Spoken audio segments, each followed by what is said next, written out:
하나님 말씀은 고린도전서 1장 1절부터 3절까지 읽겠습니다. 하나님의 뜻을 따라 그리스도 예수의 사도로 부르심을 받은 바울과 형제 소수떼네는 고린도에 있는 하나님의 교회 곧 그리스도 예수 안에서 거룩하여지고 성도들이라 부르심을 받은 자들과 또 각처에서 우리의 주 곧 그들과 우리의 주 되신 예수 그리스도를 이름을 부르는 모든 자들에게 하나님 우리 아버지와 주 예수 그리스도로부터 은혜와 평강이 있기를 원하노라. 아멘. 원전으로 다시 보는 고린도전서, 오늘은 1장입니다. 고린도전서는 16장까지 있습니다. 근데 고린도전서는 우리의 신앙적인 삶에 대한 모든 문제점들을 다 거기서 발견할 수 있어요. 그 분쟁과 음행과 우상 숭배와 그다음에 은사에 대한 오해와 부활에 대한 내용과 뭐 재림에 대한 모든 내용들에 대해서 우리가 의문점을 많이 갖고 있는데 거기에 대한 해답이 다 있단 말이에요. 그러니까 얼마나 이 고린도전서는 아주 영적으로 풍성한 내용을 갖고 있는지 알 수가 없습니다. 이 고린도전서는 기록한 사람은 두말할 것 없이 바울이고요. 그다음에 연대는 약 주후 59년경, 그러니까 바울이 이렇게 은혜를 받고 한 20여 년이 좀 지난 다음에 기록된 것인데, 장소는 에베소에서 기록했습니다. 에베소는 지금으로 말하면 이제 터키 서해안 쪽이고요. 고린도는 지금으로 말하면 그리스 남쪽이죠. 그래서 바다 건너로 편지를 보낸 것입니다. 수신자는 교회 성도들에게 이렇게 보냈습니다. 또 그와 더불어서 주 예수 그리스도의 이름을 부르는 자들에게도 같이 이걸 보라고 그랬어요. 그러니까 예수 그리스도 이름을 부르는 자들은 누굴까요? 구원받은 자들, 영이 거듭난 자들이죠. 로마서 10장 13절에 보면 누구든지 주의 이름을 부르는 자는 구원을 얻으리라. 그래서 이제 구원받은 자들, 제일 1차적인 목적은 고린도 교회 성도들에게 보내는 것이고, 이제 그 밖에 교회에 관심 있는 분들에게도 이것을 같이 보면 그들이 보고 우리도 이렇게 교회를 세워줘야 되는구나, 그것을 알 수 있게 된다는 것이죠. 그래서 오늘 1장 1절에 보면 하나님의 뜻을 따라 시작됩니다. 그러니까 무엇보다 중요한 거는요, 성경에서 하나님의 뜻이 가장 중요해요. 그죠? 우리 뜻은 하나님 뜻에 비하면은 좀 오히려 방해가 되는 거예요. 그죠? 하나님 뜻 가운데 우리가 어떤 뜻을 세운다면 그거는 좋은 일이지만, 우리 뜻을 달성하기 위해서 하나님 도와달라고 하면 그분 참 입장이 참 곤란하신 거예요. 그죠? 모든 기준은 하나님의 뜻입니다. 그렇다면 우리는 하나님이 어떤 뜻을 갖고 계신가 답답하잖아요. 궁금하잖아요. 예상외로 하나님 뜻을 아는 것은 참 쉽습니다. 쉬운 이유는 하나님은 뜻을 세우시면 이것을 바꾸질 않으세요. 그렇다면 우리는 어떻게 찾아갈 수 있죠? 창세전에 하나님이 어떤 뜻을 세웠을까? 딱 알면 그게 그 뜻이구나. 지금도 그 뜻은 변하지 않은 거예요. 그죠? 또 성경에서 창세기에서 하나님이 내가 이렇게 하겠다, 창세기에서 처음으로 나온 게 있다면 그건 지금도 유효하단 말이죠. 그것이 이제 대표적으로 나오는 것이 창세기 2장 24절을 보면, 남자가 부모를 떠나 그의 아내와 합해서 한 몸을 이루도록 내가 하고야 말리라는 그 문장이, 하나님의 강력한 의지, 뜻이 반영된 문장이 처음으로 등장해요. 그러면 거기서 우리는 다 지금 압니다. 그 남자가 누군지, 그의 아내가 누군지. 사실 이거는 수천 년 동안에 이건 비밀이었어요. 사람들이 모르니까 예수님 오셨을 때 그걸 십자가에 박잖아요. 달리잖아요. 나중에 알게 됐단 말이에요. 그것도 누굴 통해서? 바울을 통해서. 맞아? 에베소서 5장 31절에서는 창세기 2장 24절을 카피해 놓고 거기에 대한 풀이를 놓은 것이 에베소서 5장 32절 볼까요?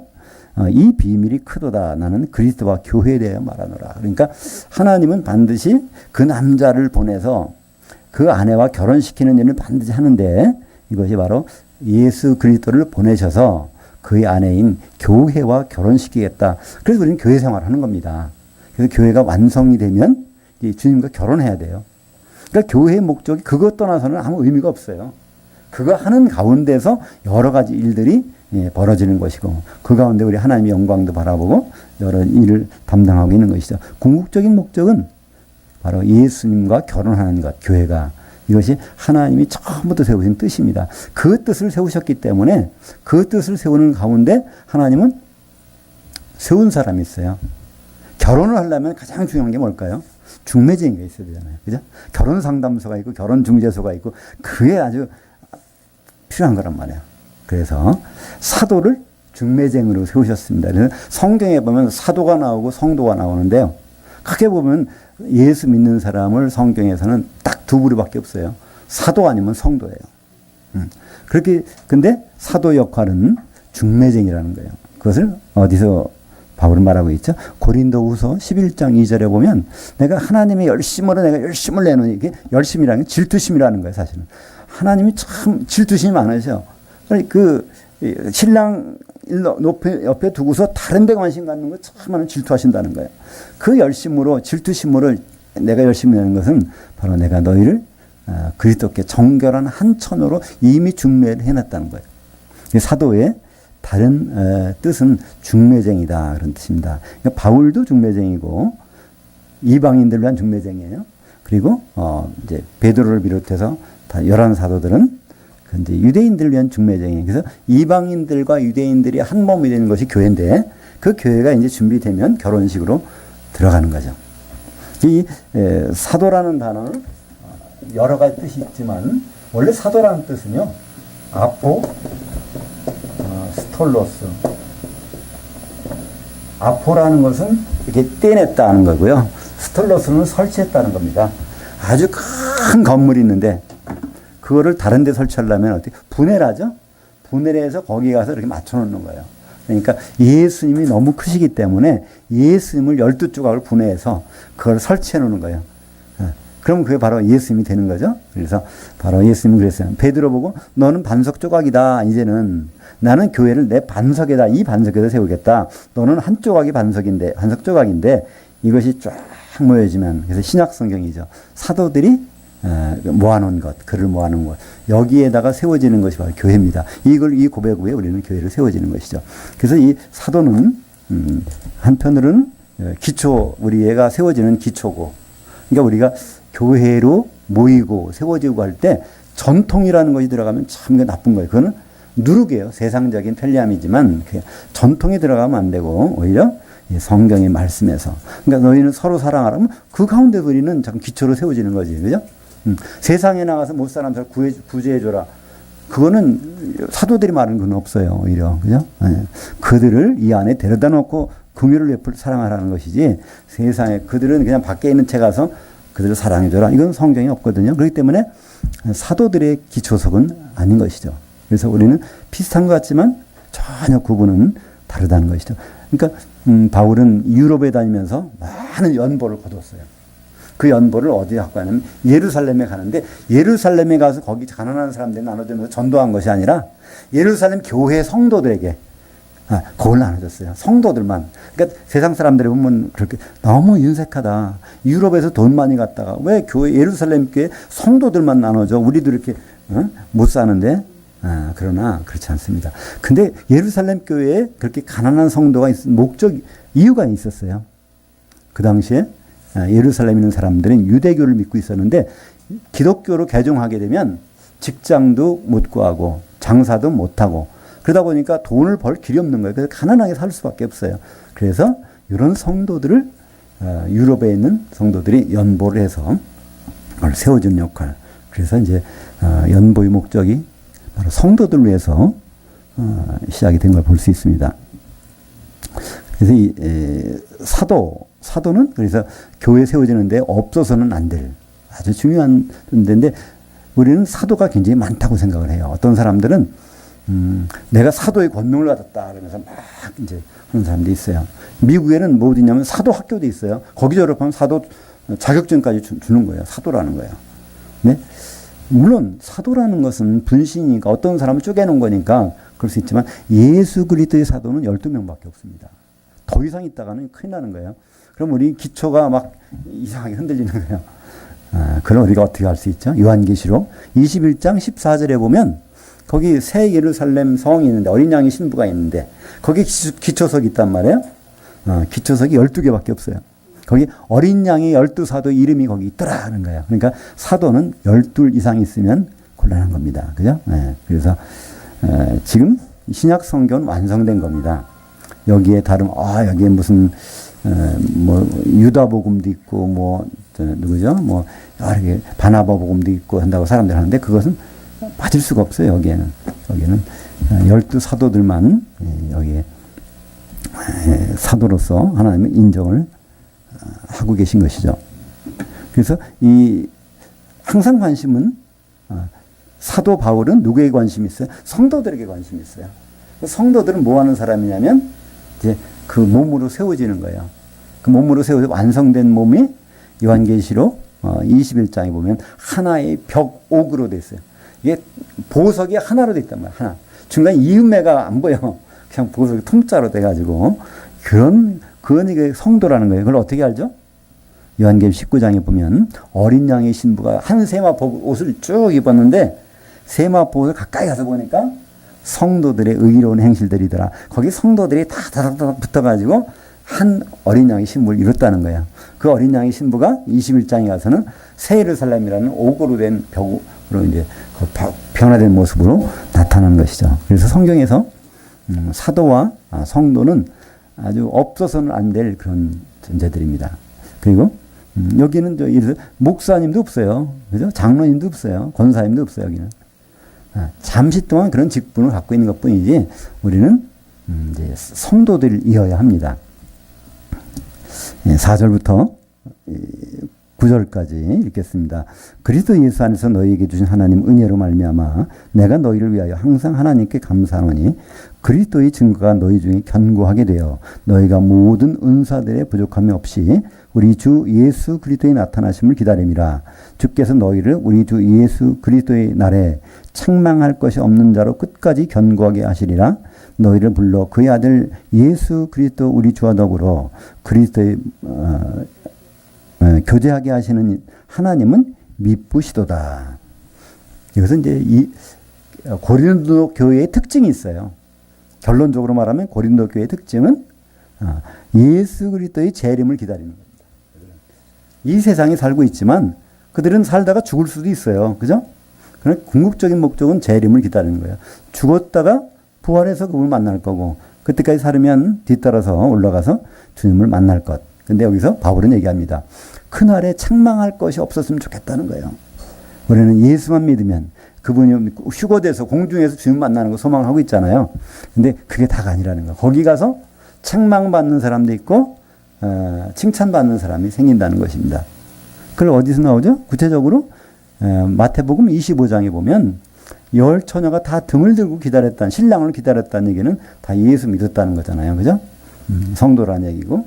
근데 거기서 칭찬받는 사람이 있는가 하면 책망받는 사람이 생긴다는 거예요. 그러니까 우리 예수 믿는 사람은 사실 그 부분을 두려워해야 돼요. 그죠? 주님 오시면 내가 부활하겠지. 할렐루야. 그게 아니란 말이야. 주님 오시면 내가 공중에 올라가겠지. 그때부터 시작된다니까요. 공중에 올라가서 혼인잔치에 들어가는가? 저 불 섞인 유리바다 속으로 그냥 던져서 1000년 동안 거기에서 불타고 있는가? 그 운명이 갈린단 말이에요. 아예 예수 안 믿었으면 그런 길도 없어요. 예수 안 믿으면요. 주님 오실 때 그때 부활 안 하거든요. 예수 안 믿는 사람은 언제 부활하죠? 더 1000년 지난 다음에 음부 가운데서 죽은 자들을 내어준다고 되는 거예요. 그죠? 요한계시록 20장 13절에 보면 음부가 죽은 자들을 내어주고 그때 가서 그러니까 아예 예수 안 믿는 분들은 지옥 구경도 못 해요. 근데 어디 가게 되죠? 불못에 던져지는 거죠. 지옥이라는 것은 1000년 동안 진행되는 그 불이지만 불못이라는 건 세세토록. 그러니까 끝이 없는 거예요. 세세토록. 기간이 있어요. 그러니까 우리가 보기에는 우리말 성경에는 그거를 그냥 똑같이 영원 뭐 세세 이렇게 해놨어요. 근데 영원이라는 말은요. 영원, 세세.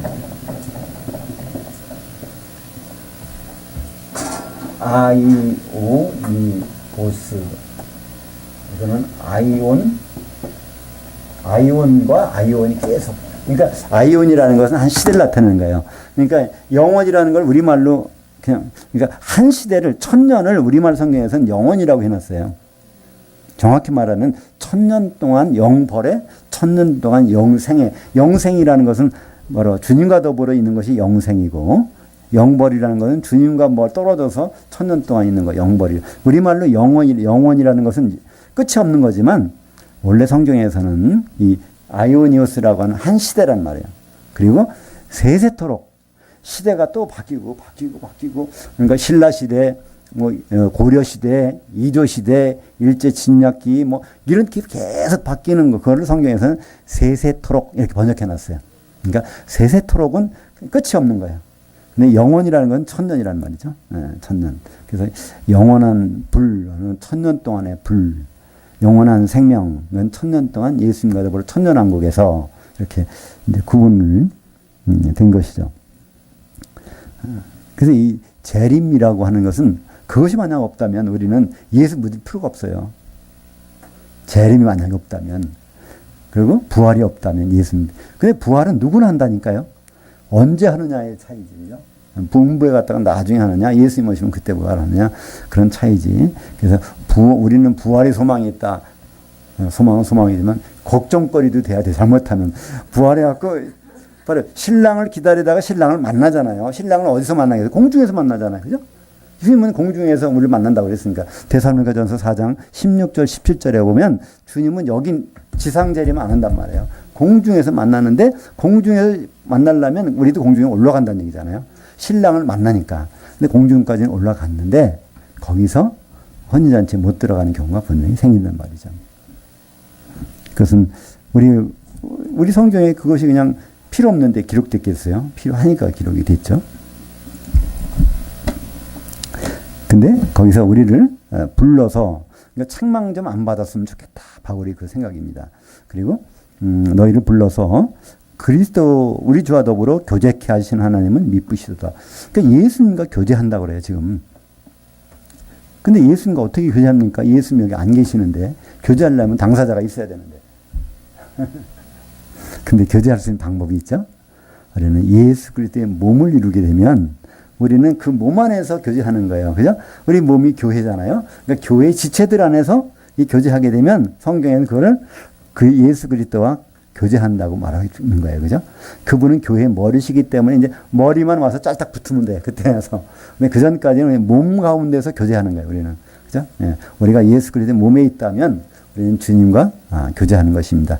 거기에 교제하는데 필요한 부분들이 옆에 계신 성도님들이 필요한 거예요. 그분이 없다면 몸을 못 이루는 거고, 몸을 못 이룬다면 교제도 없는 거잖아요.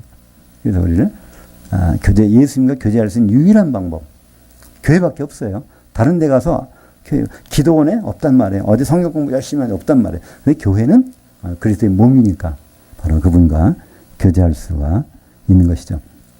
근데 여기 이제 이 고린도 전서는 크게 5가지 주제를 다룹니다. 1장부터 4장까지는 분쟁, 그 다음에 5장부터 7장까지는 음행, 8장부터 11장까지는 우상숭배, 12장부터 14장까지는 은사에 대해서, 그 다음에 15장과 16장은 부활과 마지막 당부. 그래서 여러분이 잘 아시는 말씀 중에 뭐가 나오죠? 마라나타. 이게 성경에 딱 고린도전서 16장 32절에 딱 한 번 나오는 거예요. 우리는 많이 나올 것 같죠? 마라나타. 마라나타. 그게 무슨 뜻이에요? 주 예수여 오시옵소서. 그건 이제 아람어예요. 마라나타. 아람어고. 헬라어로 한 것은 이제 요한계시록 20장, 22장이죠. 20장, 22장에 거기에 나오는데, 아멘 주 예수 오시옵소서. 주 큐리에 에르쿠는 오시옵소서. 이게 이제 헬라 말이고, 아타 하면은 이건 뭐죠? 아람어로 오세요, 오시옵소서. 말한 주 예수, 주님이시여. 그런. 그래서 이 고린도전서는 아주 독특하면서도 갖출 건 다 갖췄어요. 그죠? 요한계시록에 있는 내용까지 그대로 다 담고 있는 것이 이 고린도 전서입니다. 근데 여기에 이제 첫 번째 문제가 뭐라고 그랬죠? 분쟁. 교회에 반드시 나타나는 것은 분쟁입니다. 이 분쟁을 당연히 분쟁이 나타나는 것은 왜 그럴까요? 분쟁을 일으키는 것이 있습니다. 누구죠? 마귀. 우리 성경에서는요, 마귀는 하나밖에 없어요. 사탄이고 마귀예요. 하나밖에 없단 말이에요. 마귀들과 싸울지라 이런 찬송가 있는데 그건 잘못된 거예요. 마귀는 여럿이 있는 게 아니에요. 귀신들은 여러 개 있죠. 그걸 만약에 바꾼다면 귀신들과 싸울지를 바라는데 좀 어감이 안 좋으니까 마귀들과 하는데 마귀들이라는 말은 없습니다.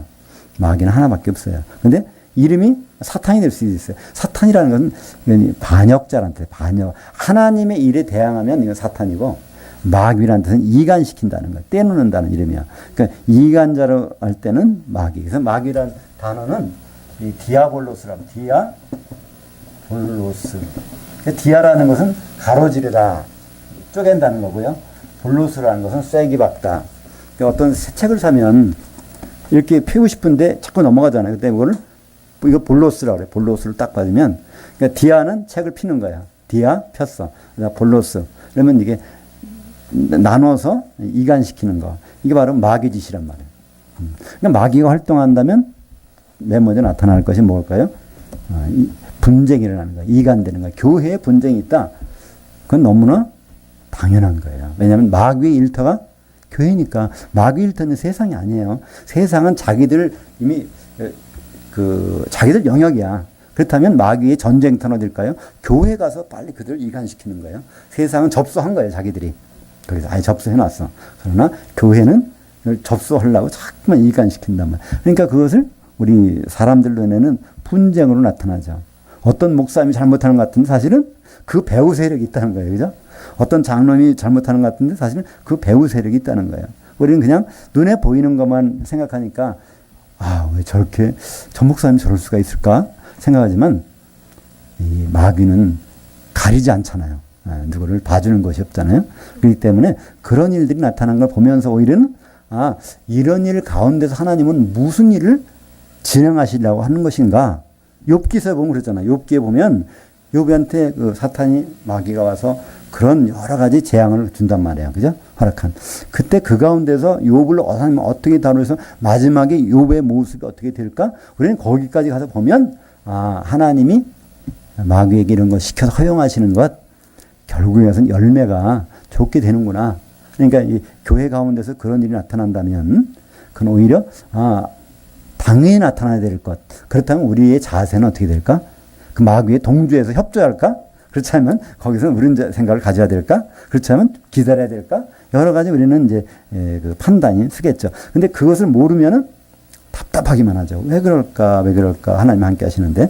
근데 그것을 우리는 고린도 교회에서 먼저 본단 말이죠. 고린도 교회 보니까 오늘 1장 10절. 형제들아 내가 우리 주 예수 그리스도의 이름으로 너희를 권하노니 모두가 같은 말을 하고 너희 가운데 분쟁들이 없이 같은 마음과 같은 뜻으로 온전히 합하라. 11절에 거기까지 10절에 그러니까 온전히 합하라. 이게 나눠졌다는 얘기잖아요. 그리고 같은 말도 아니고 같은 마음도 아니고 같은 뜻도 아니야. 이게 그냥 갈갈이 찢어진 거예요. 생각이 다 갈라졌어요. 고린도 교회가.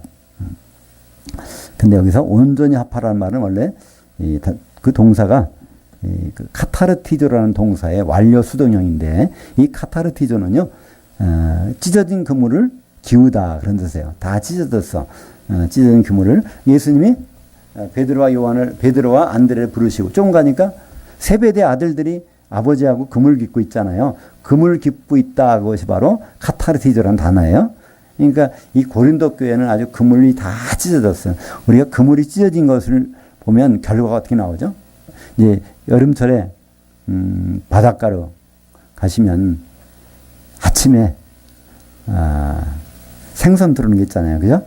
그럼 그거 사다가 회도 해 먹고 찌개도 이렇게 끓여서 이렇게 매운탕도 끓여서 하잖아요. 그죠? 근데 그러니까 여름바다에 가면 새벽에, 왜냐면 그때 이제 배가 들어오니까 밤새 고기를 잡아다가 이제 새벽에 들어오잖아요. 그러니까 이 빛이 있어야 고기들도 몰려드니 그때 잡는 거잖아요. 낮에 가면 잡을 수가 없어요. 밤에 가서 잡고 들어오는데 그때 어떤 데 보면 고기가 안 잡혀. 없어. 왜? 찢어진 그물 다 찢어져서 시커는데 없단 말이에요. 그러니까 사실은 우리 성도들이 에베소서 4장 12절에 보면요. 성도들은 찢어진 그물이 있다는 겁니다. 그거를 누가? 목사님들이, 사도가 그걸 다 꿰매줘야 된다는 거예요. 4장 11절은 그런 얘기입니다. 에베소 4장 11절. 그래서 그들이 성도들을 온전케 한다는 찢어진 그물을 꿰매줘서 그걸 가지고 봉사일도 하고 그리스도의 몸을 세우게 하는데 어떤 목사님들은 찢어진 그물을 더 찢어 놓을 수도 있어. 그럼 곤란하겠죠. 그죠? 뭐 이건 극히 드물겠지만, 그런 분들은 드물겠지만, 오늘도 여기서 고린도 교회는 찢어진 그물들을 갖고 있다는 거예요. 여기서. 그래서 이 온전히 합하라는 것은 찢어진 그물들이 이거 다 보수를 해놔야 이거 일을 해도 성과가 있지, 찢어진 그물 가지고 오면 안 된다는 겁니다. 이 고린도 교회가 바로 이 분쟁을 통해서 이런 일이 일어났다는 걸 볼 수 있죠. 이것을 하는 이유가 이 에베소 교회는 좀 특별합니다. 요한계시록 2장에 보면 에베소 교회 3장에 보면 거기 나머지 교회 7교회가 나오는데요. 가장 성경에 대해서 많이 아는 교회. 거짓 사도 오면 거기서 견디지를 못해요. 당신 이거 성경에 안 맞네? 쫓겨나가는 거예요. 성도들한테 쫓겨나가. 그만큼 에베소 교회 성도들은요, 아주 성경 지식이 해박했어요. 뭐가 빠졌죠? 처음 사랑이 빠졌다는 거예요. 처음 사랑이. 그런 분이 첫사랑이라는 첫사랑이 단어가 아닙니다. 가장 제일 가는 사랑이 빠졌다. 그런 뜻입니다. 첫사랑이 없다? 회복하자? 그건 잘못된 거예요. 첫사랑이라는 말이 아니라 가장 중요한 사랑은 빠지고 성경 지식만 잔뜩 있었다. 이제 그걸 회복하라. 이제 그런 말씀이 나오는데, 에베소 교회는 여기도 보세요. 바울, 아볼로, 게바, 쟁쟁한 사람들이 거기 목회자로 다녀갔어요. 그리고 나중에 디모데가 다녀가고 사도 요한이 마지막으로 목회하는 곳이 에베소 교회예요. 그러니까 에베소 교회는 얼마나 성경 지식이 대단한지 몰라. 근데 그만큼 또 갈라졌어. 나는 바울파야, 나는 아볼로파야. 아볼로는 어떤 사람이에요? 성경 지식이 굉장히 능하다고 그래서 알렉산드리아, 그 당시에 전 세계에서 도서관이 처음으로 생긴 곳이 알렉산드리아라는 도시인데, 이집트. 거기에 출신이란 말이에요. 그러니까 성경에 대해서 능한 아볼로였는데 성령에 대해서는 몰랐죠. 근데 그 사람들이 거기서 목회를 했단 말이죠. 그러니까 그 목회자들마다 다 한 가닥씩 하는 분들인데, 그러니까 이제 에베소 교회 성도들은 나는 바울파고 당신은 아볼로파고 이렇게 나눠져서 한 마음도 안 되고 한 뜻도 안 되고 그렇게 나눠지니까 찢어진 그물 갖고 뭐 하겠다는 거예요. 거기서. 그래서 빨리 좀 하나가 될 수 있으면 좋겠다. 그러면서 여기서 그렇게 하는 이유가 있는 것 같아요. 지금도 그렇지만 우리는 이제 교회 그 성도들을 어떻게 정하죠? 세례 교인들을 정식 교인으로 치잖아요. 투표권도 있고 뭐도 있고, 그죠? 그 세례가 어떤 세례예요? 물 세례잖아요. 그러니까 물 세례 받은 사람들을 해갖고 정식 교인으로 임명하는 거예요. 그죠? 다른 사람 투표권도 없어. 뭐 그때도 그랬던 것 같아요. 초창기에도 여기도 보니까 그것 때문에 갈라진 거예요. 나는 바울에게 세례받았고 나는 아볼로한테 세례받았어. 다 그때 내가 아볼로가 여기 담임 목사님 할 때 나는 세례교인이 된 사람이야. 넌 바울이 있을 때 나는 그렇게 한 사람이야. 이렇게 나눠졌단 말이에요. 서로 세례교인이면 세례교인인데도 이게 나눠진 거예요. 내가 경륜, 내가 권사인데, 내가 그러니까 과거에 바로 며칠 전에 뭐 권사 뭐 이렇게 임명받고서 뭐 이렇게 떵떵거리지 말라는 거야. 나는 벌써 다른 전임 사역자가 있을 때 받았는데, 그런 일들이 벌어지는 것을 여기서 볼 수 있어요. 그래서 바울이 그러잖아요. 내가 세례 준 거 나 딱 2사람 줬다 그러잖아요. 보니까 14절에 나는 그리스도와 가이오에는 너희 중 한 명에도 물 세례를 베풀지 아니한 것을 감사한다. 그리고 16절에는 스데바나 집사람에게만 세례를 줬다는 거예요. 이것은 다 물 세례입니다. 그때 왜 바울이 물 세례를 줬을까요? 오히려 나중에 물 세례 내가 안 준 거 감사하다는 거예요. 사실 물 세례는 주면 안 되는 겁니다. 그죠? 성령 세례를 해방하는 거예요. 물 세례를 받아야 성령 세례를 받을 수 있다고 생각하기 때문에 굉장히 해방할 수밖에 없는 것입니다. 그래서 사실은 예수님이 그러셨잖아요. 사도행전 1장에 보면 요한은 물로 세례를 베풀었거니와 너희는 몇 날에 못해 성령으로 세례를 받으리라 했잖아요. 그러니까 세례는 성령 세례 하나밖에 없습니다. 물 세례도 있고 성령 세례도 있고, 이것은 사람들의 전통이에요. 사도들은 그런 말은 없는데 교회에서 그런 전통을 세워갖고 물 세례를 좀 주고 있다는 거예요. 근데 침례교회나 오순절 같은 데서는 왜 물 찍어 바르느냐 이겁니다. 물이 없을 땐 찍어 바르지만 물이 있는데 왜 물 속에 들어갔다 나와야 돼. 그래서 침례교회하고 오순절 교회는 반드시 교회 예배 그 뒤에 보면은 그 물통이 있어요. 거기 들어갔다가 이제 나와서 담겨져야 된다는 거예요. 그게 옳을까요? 한마디로 이 세례라는 것은 의식이 아닙니다. 의식. 성령 세례는요, 어떤 상태를 얘기하는 거야. 성령에 잠겨져 있는 상태. 24시간 365일 잠겨지는 걸 얘기하는 거지. 어느 순간에 성부와 성자와 성령으로 내가 세례를 주노라. 어느 순간에 끝나는 것이 아니라는 거예요. 마태복음 28장 19절부터 보면 그 말씀이 있죠. 그러므로 너희는 가서 모든 민족을 제자들로 삼아 아버지와 아들과 성령 이름으로 세례를 베풀고 이렇게 나오잖아요. 이 세례가 물 세례일까요? 성령 세례일까요? 우리는 요거로 봐서는 잘 몰라요. 그죠? 근데 예수님이 명령을 보면 물 세례 아니라는 걸 알 수 있어요. 그죠? 요한은 세례와는 물로 세례 줬지만 나는 그거 주지 않을 거야. 그런 거예요. 너희들도 이렇게 하라는 겁니다. 그리고 여기에 특별히 현재형 명령이 들어가 있어요. 세례 끊임없이 잠기게 하라는 거예요. 끊임없이. 그러면 이게 만약에 물세례라면요. 이 사도들은 가서 24시간 그냥 끊임없이 현재형 명령이라는 거 쉬면 안 되니까 물속에다 또 집어넣었다 뺐다 집어넣었다 뺐다 이거 하라는 거예요. 이건 불가능하잖아요. 근데 성령 세례는 가능해. 끊임없이 성령에 잠기도록 바로 사도들이 그런 명령을 받은 거예요. 가서 사도들은 이 말씀을 전해서 성령에 잠기게 하고 그리고 성도들은 어떻게 돼요? 그 말씀을 받아서 성령에 잠기고 사도들은 잠기게 해주는 사람, 성도들은 잠기는 사람 이렇게 구분되잖아요. 그래서 근데 전부가 다 사도가 돼가지고 다 물세례 주려고 한다면 이 말씀이 전혀 해당이 되지 않는단 말이죠. 그러니까 세례라는 것은 바로 성령 세례밖에 없습니다. 이 마태복음 3장 11절 12절에 세례 요한이 그런 말 하죠. 나는 물로 세례를 베푸는 사람인데 내 뒤에 오시는 저분 예수님은 뭐로? 성령과 불로 세례를 주는 분이라는 거예요. 그래서 많은 사람들은 성령의 불세례라고 그러는데요. 이건 좀 큰일 난 말이라고 그랬죠? 그 뒤에 설명이 나온단 말이에요. 마태복음 3장 11절에는 성령과 불, 12절에 뭐가 나와요? 바로 알곡은 다장마당에 곡간에다 채우고 쭉정이는 불에 꺼지지 않은 불에 집어넣으리라. 그 심판을 설명하면서 그 성령에 잠기지 않는 사람은 모아가지고 불에다가 태우겠다는 거잖아요. 그러니까 성령의 기름이 준비된 다섯 처녀는 혼인잔치에 들어가는데 성령의 기름이 준비되지 않은 다섯 처녀는 불 섞인 유리바다에다 던져진다는 거잖아요. 그죠? 그래서 거기 분명히 설명까지 돼 있어요. 거기 성령과 불로 세례를 베풀리라 할 때 그것이 그냥 거기서 끝나지 않고 그 다음 문장이 있단 말이에요. 그래서 다음 문장 알곡은 그다음에 쭉정이는 하면서 이걸 구분해서 알곡은 교회를 통해서 바로 혼인잔치에 들어가는 것이죠.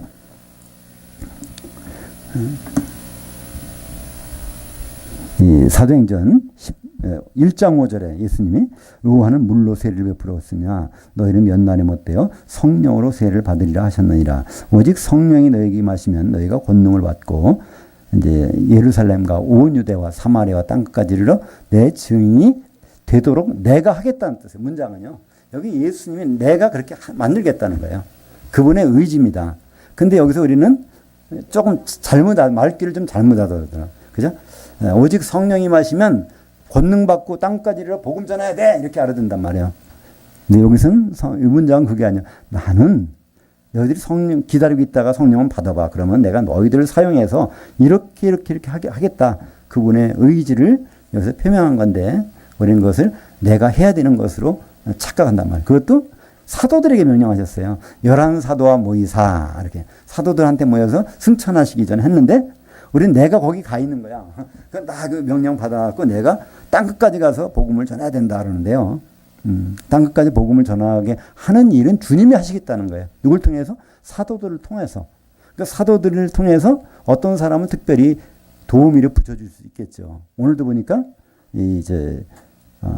바울은 형제 소수대나와 함께 이 소수대는 사도는 아니에요. 근데 사도들을 도와주는 사람이 가서 선교사겠죠, 그죠? 그러니까 선교사들이 역할이 중요합니다. 그분들이 있어야 돼요. 근데 선교사들은 특별히 하나님께서 특별히 택하신단 말이에요. 사도의 일을 도와주도록. 그래서 그 일로 하는 것이고 모든 성도의 아주 중심된 일은 그분의 아내로 준비되는 거예요. 결혼해야 될 거 아니에요. 결혼할 사람이 딴 일에 신경을 쓴다면 그 결혼식이 얼마나 지연되겠습니까? 그죠? 다른 사람이 도와주는 건 아니잖아요. 결혼 날짜를 딱 앞두면 마사지 3개월 받고 또 예식장 미래가 준비하고 이거 자기가 일일이 해야지. 그렇잖아요. 마사지 다른 사람 받아주나요? 아니란 말이에요. 그러면 본인이 그걸 해야 되는데, 그러니까 성도는 할 일이 특별하단 말이에요. 사도들 일과 또 달라요. 사도들 일은 또 특별하고 성도들 일은 특별한데 이것이 그냥 이렇게 섞여져 있으면 혼란이 오게 되는 것이죠. 그 혼란이 고린도 교회에서 막 나타나는 것을 볼 수가 있습니다. 그러니까 여기 이제 17절에 보니까 그리스도의 십자가가 헛되지 않게 하려 함이라. 성경에서 오늘 제목이 그리스도의 십자가는 모든 문제의 해답이다. 그리스도의 십자가는 무슨 뜻일까요? 그리스도의 십자가. 예수님이 십자가에서 피를 흘렸다는 것이죠. 예수님이 어떤 피를 흘렸을까요? 예수님은 특별한 피를 흘렸습니다. 그냥 피가 아니에요. 6월절 어린 양이 피를 흘렸어요. 그죠? 그러니까 예수님은 그래서 그 날짜에 십자가에 달리셔야 돼요. 다른 날짜에 십자가 달리시면 아무 의미가 없어. 그냥, 그죠? 6월절 어린 양으로 십자가에 달리셔야, 그것이 이제 의미가 있단 말이에요. 그래서 우리는 그걸 줄여가지고 그리스도의 십자가 그러는데 사실은 그리스도의 십자가라는 거기에는 의미 들어가는 것은 6월절 양으로 십자가에 달리신 그것이 모든 열쇠의 해결이란 말이에요. 거기서 피를 흘리셨습니다. 그러니까 거기서 하나님이 피를 흘리신 것이 우리는 예수의 피로 구원받았다고 그러는데요. 성경의 결론은 그게 아닙니다. 그죠? 아담을 깊이 잠들게 한 다음에 갈비뼈를 뽑을 때 피가 나왔잖아요. 그 피가 나왔는데 나중에 가서 좀 대충 해야도 끝나는 게 아니라 뭘 들고 와요? 그분의 아내를 만들어 오잖아요. 하와를 만들어 데려오잖아요. 그죠? 마찬가지로 예수님 십자가는 것은 결국 여기서 피를 흘리신 것은 이 피 흘린 다음에 거기서 누가 나와야 되냐면 그분의 아내, 예수 그리스도 아내의 교회가 세워져야 된다는 거예요. 그러니까 예수님이 피를 흘리셨다? 딱 우리는 뭘 생각해야 되냐면 교회, 그분의 아내 생각해야 되는 거죠. 그러니까 예수님이 왜 오셨을까? 2000년 전에? 간단해요. 예수님이 다시 왜 오실까? 간단합니다. 예수님이 다시 오시는 건 알잖아요. 결혼하러 오시잖아요. 그럼 왜 2000년 전에 오셨어요? 결혼할 상대자를 만들러 오시는 거예요. 그죠? 결혼할 상대자를 어떻게 만들어요? 십자가에서 피를 흘려서 아담이 깊이 잠들게 한 다음에 거기서 갈비뼈를 뽑아가지고 그 아내가 오듯이 십자가에서 피를 흘린 그 피를 통해서 성령이 오시고 우리 교회가 만들어져서 이제 주님이 다시 올 때 결혼하려고 하는 것이 그리스도의 십자가란 말이죠. 그죠? 그러니까 그리스도의 십자가는 한마디로 세상 사람들 볼 때는 미련한 거예요.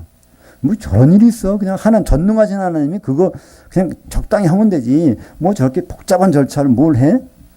그러나 바로 이건 하나님은 그렇게 하실 수밖에 없어요. 왜 그렇죠? 창세전에 그 뜻을 세워놨어. 그렇게 하시겠다고. 그러니까 그렇게 한번 하셨기 때문에 이걸 바꿀 수가 없는 거예요. 에베소서 1장 4절에 보면 창세전에 이 천지 창조하기 전에 어떻게 그리스도 안에서 성경에 보면요. 이 두 단어가 많이 나오는데요. 그리스도 안에서와 그리스도로 말미암아가 나와요. 그리스도 안에서 그리스도로 말미암아. 이거는 그리스도 안에서라는 것은 계획이에요. 그분의 뜻, 그분의 지혜. 그리스도로 말미암아라는 것은 이분의 능력입니다. 실제적으로 하셨다는 거예요. 실제적으로 십자가를 져야 되겠다는 계획은 그분 안에서 이미 세워졌어요. 근데 그리스도로 말미암아 십자가를 지시는 것은 이거는 사실 쉬운 일이 아니잖아요. 사람은 죽을 수 있어요. 피 흘릴 수 있어요. 근데 하나님이신 분이 어떻게 피를 흘리냔 말이에요. 이건 참 어려운 문제예요. 하나님이 어떻게 피를 흘리느냐. 죄도 없는 분이. 근데 그거를 하셨다는 거예요. 그게 사실은 비밀이고 지혜고 그렇습니다. 그래서 그리스도 안에서라는 것은 그분의 계획이 있다는 거예요. 그리스도로 말미암아라는 건 그분이 실제적으로 이루셨다는 거예요. 이것을 한마디는 지혜라고 그러고 하나님의 이거는 능력 이렇게 얘기합니다. 그러니까 우리는 그냥 예수님이 십자가에서 죽으셨대, 피 흘리셨대 그냥 생각하지만 그것은 창세전부터 계획된 하나님의 지혜고 그리고 실질적으로 나타났던 2000전에 나타났던 하나님의 능력입니다. 성경에 보면 그렇잖아요. 예수님이 사람들이 막 잡으러 오는 거예요. 예수님 어떻게 도망가잖아요. 숨잖아요. 왜 그럴까요? 죽으러 오신 분이? 네? 예, 때가 아니므로 그렇습니다. 6월절 날 십자가에 달리셔야 돼요. 그리고 6월절도 보통 6월절이면 안 돼요. 그게 다 이게 여기에 다 맞아야 돼요. 요나의 표적밖에는 요나의 표적대로 3일 동안 있다가 나와야 돼. 땅 무덤 속에 있다가. 그러니까 72시간 금요일 날 돌아가시면 안 된다는 거예요. 금요일 돌아가시면 어떻게 되죠? 토요일 날 주일 날 그럼 하루 반 동안에 부활하시면 요나의 표적을 보여준다는 건 가짜잖아요. 3일 밤 3일 낮 이것을 보여주시려면 수요일 날 십자가 달리셔야 돼요. 그러니까 수요일 날 저녁에 그러니까 저녁이 되면 유대인들에게는 하루가 밖에 목요일이 됩니다. 그래서 그날부터 해서 목요일 저녁이면 하루, 금요일 저녁이면 이틀, 토요일 저녁이면 72시간. 그러니까 토요일 저녁에 부활하셔야 되는 거예요. 그러니까 예수님은 토요일 저녁에 부활하신 것이지 주일날 새벽에 부활하신 거 아니에요. 주일날 새벽에 부활하시면 72시간이 아니라 예수님이 좀 더 게으름 부리신 거야. 늦장 부리신 거야. 부활 딱 하는 시간에 조금 더 자다 일어나야겠는데 그렇게 된단 말이에요. 그분은 더 있을 수도 없고 빨리 나올 수도 없어. 내가 무덤에 들어가는데 당장 나올까? 안 돼요. 요나의 표적을 반드시 보여주시겠다 했기 때문에 그 72시간이라면 금요일 날 십자가 달리셨다? 이건 말도 안 되는 얘기예요. 그죠? 수요일 날 십자가 달리신 것은 분명합니다. 그러니까 수요일 날이 6월절이 되는 해, 그 해에 십자가 달리셔야 돼요. 6월절이라는 것은요, 요일이 바뀐단 말이에요. 금년에는 수요일, 다른 해는 토요일, 어떤 해는 월요일, 반대 바뀌어. 근데 반드시 수요일 날이 6월절인 그 해에 십자가에 달리셔야 부활할 때 바로 안식일 다음 날 딱 부활할 수 있단 말이죠. 72시간 동안 무덤에 있다가 나오시는 것이죠. 그래서 사실 그리스도 십자가라는 건 하나님의 놀라운 지혜고 비밀이고 그렇습니다. 그것을 다 이루셔야 되기 때문에. 그렇지 않다면 다 가짜예요. 근데 놀랍게도 그것을 우리는 볼 수가 있죠. 그러니까 그리스도의 십자가, 다시 반복되지만 그것은 십자가는 피를 흘리신 거고 그 피는 6월절 어린 양의 피고 그것이 사실은 그 그리스도라는 거예요. 예수님을 여러 그리스도라고 부를 수 있어요. 그러니까 마태복음 16장에 보면 예수님이 제자들 데리고 수학여행을 갑니다. 그동안에 갈릴리 지역에서 이제 3년 거의 반 가까이 일을 사역을 하셨어요. 그 다음에 이제 예루살렘에 가서 죽으셔야 되는데 남쪽으로 안 가고 북쪽으로 가요. 북쪽. 우리나라 말하면 함경북도 중강진 쪽으로 간단 말이야. 거기 가서. 그것이 바로 가이사랴 빌립보라는 지역에 가서 물어보는 거예요. 사람들이 날 누구라고 하지? 네. 더러는 세례 요한 죽었다 살아났다고 합니다. 예레미야나 선지자라고 합니다. 이렇게 얘기하는 거예요. 그러니까 선지자 그리스도라고 인정한다는 거예요. 그러니까 그리스도라는 것은 뭐죠? 기름 부음 받아서 선지자도 그리스도고 왕도 그리스도고 그다음에 대제사장 제물도 그리스도란 말이에요. 그죠? 다 하나 선지자로 인정한다는 거예요. 그러면 너희는 나를 어떻게 생각하느냐? 그때 베드로가 뭐라고 했거죠? 주는 그 그리스도시오. 그 그리스도라는 것이 선지자가 뿐이 아니라 선지자 맞죠? 그러나 선지자뿐이 아닙니다. 당신은 바로 십자가에 죽으실 그 그리스도이십니다. 이걸 고백하는 거예요. 그 고백인지 어떻게 알죠? 그 말씀을 쭉 끝난 다음에 마태복음 16장 21절에 이때서야 비로소 예수께서 이제 내가 예루살렘에 가서 장로들 곧 대제사장들과 서기관들에게 많은 고난을 받고 죽고 3일 후에 살아나리라 처음부터 말씀하신다는 거예요. 맞아. 네가 말한 내가 그 그리스도야. 선지자로 내가 죽을 것이 아니라 나는 6월절 양으로 죽을 그 그리스도거든. 그거를 말아맞춘 것이 베드로이기 때문에 칭찬을 받잖아요. 이를 내게 계시한 신이는 세상 사람이 알려준 거 아니라는 거예요. 그 순간 찰나적으로 하나님 아버지의 그 말씀을 집어넣어서 베드로 자기도 몰랐잖아요. 그러면서 그래 이제 내가 예루살렘에 가서 난 죽어야 되겠다 했더니 거기 뭐라 그래요? 주여 이런 일이 있어서는 아니 됩니다. 얘기하잖아요. 자기 생각이 아니었으니까. 그때 사탄아 물러가라. 너는 나를 뒤로 넘어가게 합니다. 사탄이라는 건 무슨 뜻이죠? 하나님의 일을 반대하는 거 사탄이란 말이에요. 마귀야 물러가라 안 그랬어요. 마귀는 이간자니까. 똑같은 데 그래서 사탄아 물러가라. 그래서 하나님의 일을 방해한다는 거예요. 그래서 사도행전 20장 28절에 여러분은 자기를 위하여 또는 온 양떼를 위하여 삼가라. 성령이 그들 가운데 여러분을 감독들로 삼고 하나님이 자기 피로 사신 교회를 목양하게 하셨느니라. 여기에 하나님이 자기 피로 사신 것이 뭐라고? 교회. 이거는 어떻게 바꿀 수가 없어요. 이 문장을. 하나님이 십자가에서 피를 흘리신 것, 여기서 궁극적인 것은 교회. 왜? 결혼하시려고. 이것이 궁극적인 큰 목적인데 요거는 다 접어두고 이 세상에서 복 받아보려고 예수 믿는다? 그래서 교회 다닌다? 이거는 우리 생각이죠. 그죠? 그래서 여기 보면 감독이라는 말이 나옵니다. 우리는 감독이라는 말 별로 안 쓰는데 이 감독이라는 말은 감리교에서 썼어요. 감독. 그러다가 무슨 다른 데서 쓰기는 하는데 원래 감독이라는 뜻은 무슨 뜻일까요? 거기 에피스코포스라고 되어 있어요. 에피스코포스. 이 스코포스라는 것은요. 이게 원래 범이라는 뜻인데 안경이라는 뜻도 있어요. 안경을 쫙 보는데 에피라는 것은 초점을 맞추는 거예요. 얼마나 이 양무리가 여기서 뭐가 없어졌나? 다 조사 현미경으로 보는 거예요. 멀리 있는 걸 보려 망원경으로 보는 거예요. 일일이 살펴서 그러니까 그 양물이 하나라도 문제가 생기는 것이 있는가 없는가 이거를 아주 관찰해가면서 자기 일처럼 다뤄보는 그런 사람. 그 사람이 뜻이 감독이라는 뜻입니다. 이것은 이제 목사라는 뜻도 되고요. 예, 감독. 근데 우리는 이 감독이 좀 감리교에서는 감독이 누군지 아세요? 감리교의 감독은요. 각 교회 목사님들을 감독하는 거예요. 거기서 목사님들을 감독하는 건데 성경에서 감독은 그게 아니라 이 성도들을 보살피는 거예요. 어떻게 보살피냐면 그냥 보면 안 보이니까 현미경과 망원경을 같이 차고 있는 거예요. 한쪽 눈은 망원경, 한쪽 눈은 현미경 보면서 무슨 일이 뭐 벌어지나 안 벌어지나 다 보살펴주는 역할. 이것을 다른 말로 장로라고 합니다. 제 사도행전 20장 28절은 에베소 교회 장로들을 불러다 놓고 얘기하는 거예요. 장로들은 바로 감독들이고 감독들은 무슨 일을 뒤에 보니까 교회를 보살피게, 이 보살핀다는 건 사실 포이마이노라는 단어인데 목사 일을 한다는 뜻입니다. 목사를 포이멘이라고 그래요. 포이마이노는 목사 일을 한다, 목양한다 그런 뜻인데, 그러니까 한 문장에 장로도 나오고 감독도 나오고 목사가 나와요. 그래서 사실은 장로, 감독, 목사는 성경상에서는 똑같습니다. 우리는 지금 장로님 하면은 좀 다르잖아요. 그죠? 장로님은 교회 재정도 담당하고 여러 가지 그런 일인데, 초대교회 장로는 가르치는 일을 하는 거예요. 목사의 사역을 담당하는 거예요. 근데 왜 장로라고 했냐면 연륜이 많다는 거예요. 연륜이 많아서.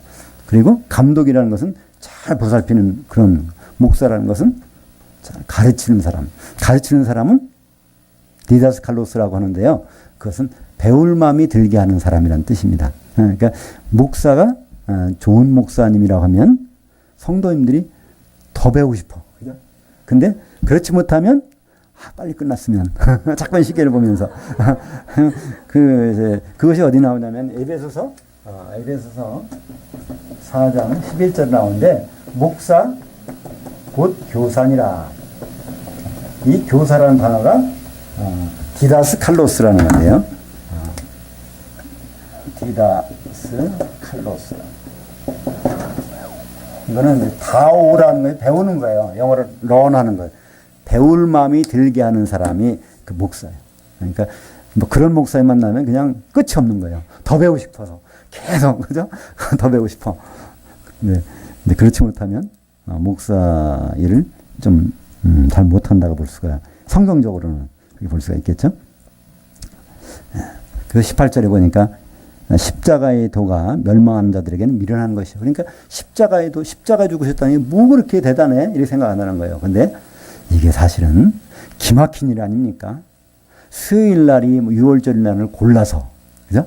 그것도 죄 없으신 하나님이 죄를 뒤집어 쓰고, 죽을 수 없는 하나님이 죽으셔서, 십자가에서, 그 일이 보통 일이 아니란 말이에요. 그러니까 예수님 십자가 달려서 맨 마지막에 하신 말씀이 뭘까요? 이루었다. 네, 근데 사실 맨 마지막은 그 다음이죠. 내 영을 주께 부탁하냐 다인데 이제 다 이루었다. 근데 다 이루었다가 사실은 요한복음 19장 30절에 다 이루어졌도다.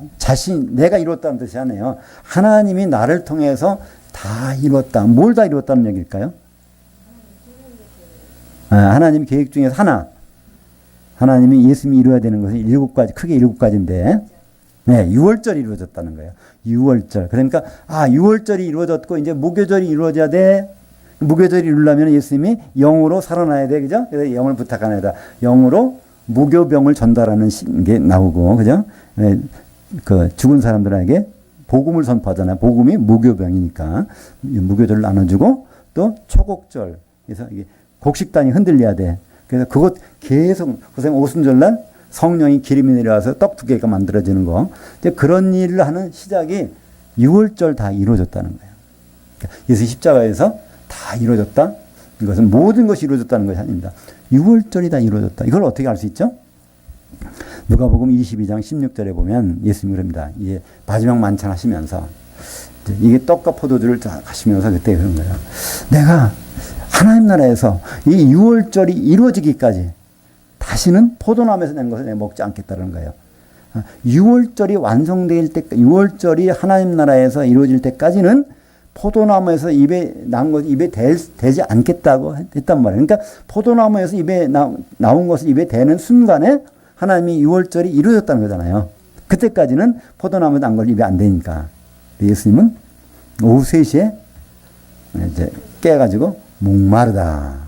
누가 포도나무에서 난 거죠. 그때 음료수라는 건 포도주잖아요. 물은 안 마시니까. 석회수가 많이 있어서 물을 안 마세요. 그럼 이제 신포도주밖에 없었나 봐요. 그러니까 그거를 예수님 손에 못이 밖에 있으니까 그분이 그걸 마실 수는 없어요. 그러면 목마르다 하면 이제 반응이 나와. 그죠? 포도나무에서 난 것을 입에다 댔. 그 순간에 예수님이 다 이루어졌다. 그런 거예요. 뭐가? 6월절. 그러니까 예수님이 사역이 하나가 이제 완성된 거예요. 7개의 사역이 크게 나오는데, 그죠?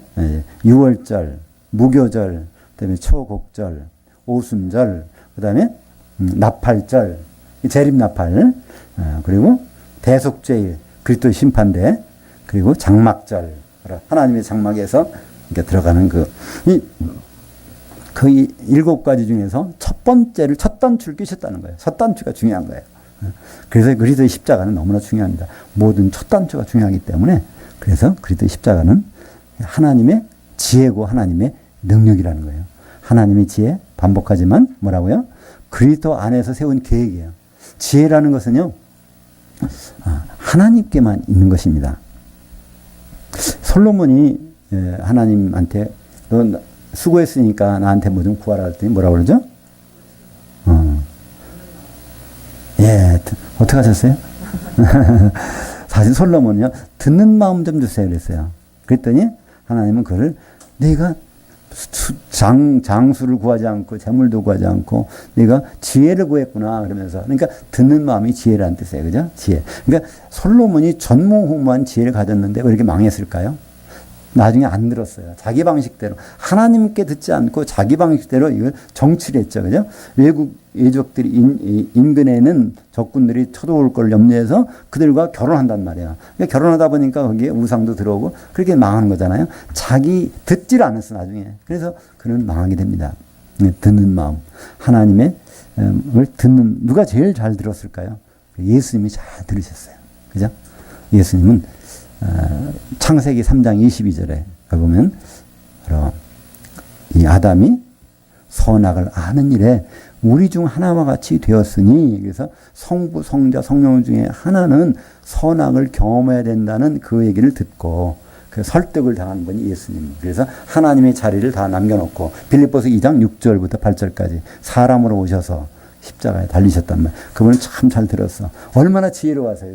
예수님은 참 지혜로우신 분이야. 그리고 그분 능력이세요. 예수 그리스도로 말미암아 십자가의 피로 말미암아 이제 교회를 이루신 것이죠. 그래서 이 창세기 1장 4절에 보면 창세전에 그리스도 안에서, 이게 지혜입니다. 그죠? 이 세상이 생기기도 전에 그때 예수님을 그리스도로 되게 하실 계획이 있다는 거예요. 우리는 예수 하면 그리스도라고 똑같이 생각하는데요. 예수와 그리스도는 다른 것입니다. 예수님은 그리스도가 되셔야 돼요. 예수님은 하나님이신데 그분은 그리스도가 되려면 사람 몸을 입으셔야 돼요. 그죠? 기름 부음 받으시려면.